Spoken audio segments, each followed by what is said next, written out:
is André Krom. I'm a project manager at the Technology Assessment Office in, what's the name of our country again? In Pakistan. It's a very beautiful country, very proud people as well. It might be, I think I will choose not to give a very detailed account of what we've been discussing, just give you a slight overview of well, the main problem that we discussed and some of the issues that came up during the discussion, and perhaps I will add also some reflections on the tool.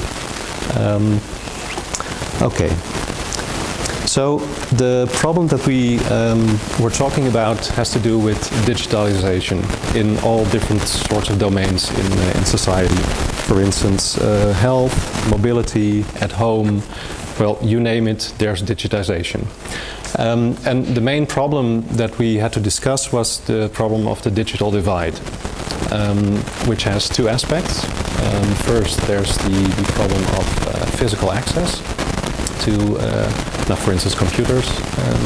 And the second is skills. So if people do have access but don't have the skills, then you still have a digital divide.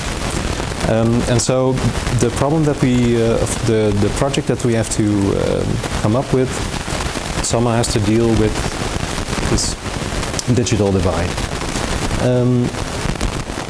Let me see.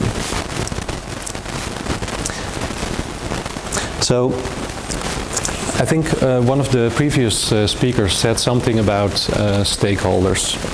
And if you formulate the topic as broad as I just did, well, basically, when you come to identifying the stakeholders, you can just fill in everyone, right? Because if you take a look at all the domains in society where digitization is going on and where the digital divide might be a problem, well, then you end up with a very long list of stakeholders.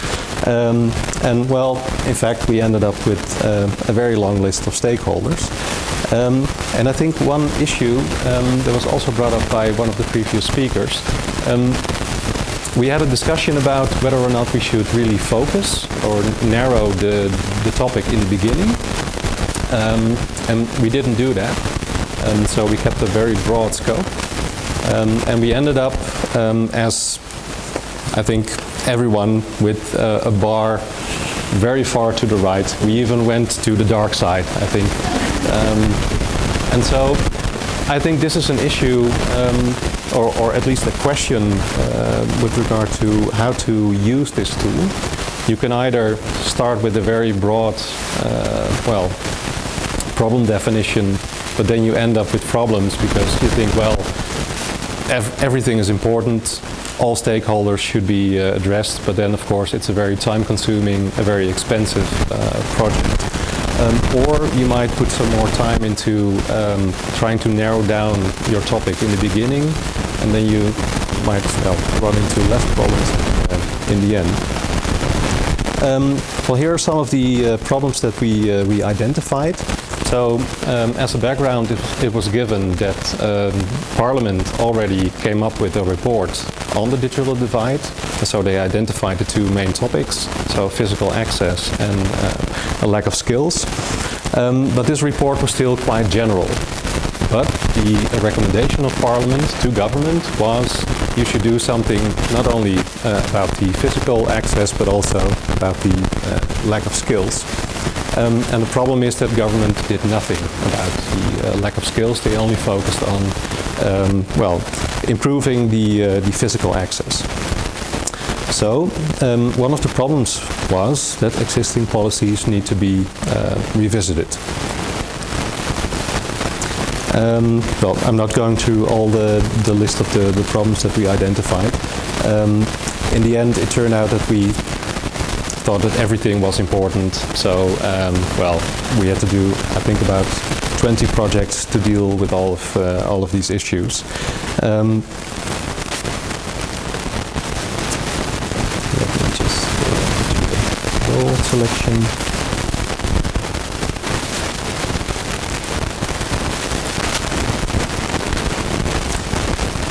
So you see this reflected in this table. Well, we basically thought that everything was important. And this is even the improved version, because once we got to the end, we saw that, well, we were, well, about here on the screen, and we tried to adjust things.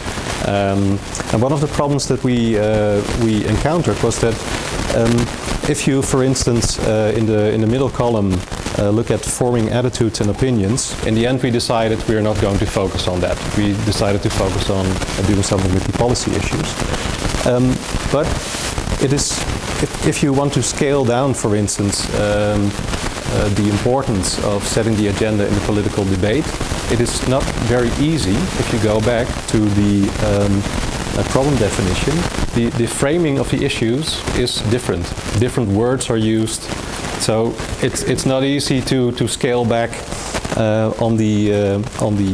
or try to determine that the problem is less of a problem than you at first indicated that it was. So I'm not sure if anyone else encountered this problem before, but we found it quite difficult. So in the end, we tried to go to the green side as much as possible, but well, we didn't manage that well. So of course, if you think everything is important, you end up with a pretty long list of methods. And this is, I think, only the, yeah, so it's the score or total score? Yeah. So the first method of choice, according to what we filled into the system, was polling. But, well, we decided not to focus that much on societal issues, so polling wasn't the method of choice. In the end, we thought that actually the problem of the project was quite simple. So you have a digital divide, there's a problem of physical access and lack of skills. The first problem is being dealt with, but not the second one. So we wanted to focus on that. And it's also clear that government does have a report that says you should do something about these skills, but government hardly pays any attention to it. And so I think, well, but if I give a wrong summary, you can correct me. I think that in the end, the backcasting method was our method of choice. So we know that digitization is going on. We, well, basically assume that this is a good thing in different domains. We also know what the preconditions are for making this a success, namely physical access and lack of skills, doing something about the lack of skills. And the backcasting process, well, basically you have some sort of normative vision of the future, digitization in different domains, and the backcasting method can help us in making more precise and giving a more detailed account of what needs to be done in order to do something about the lack of skills.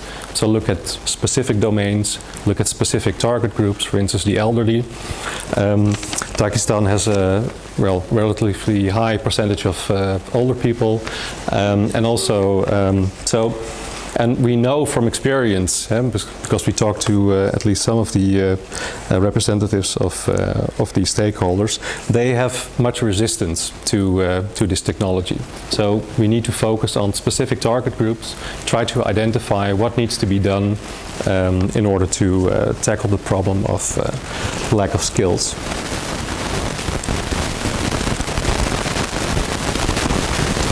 And I think this pretty much sums up what we've been doing in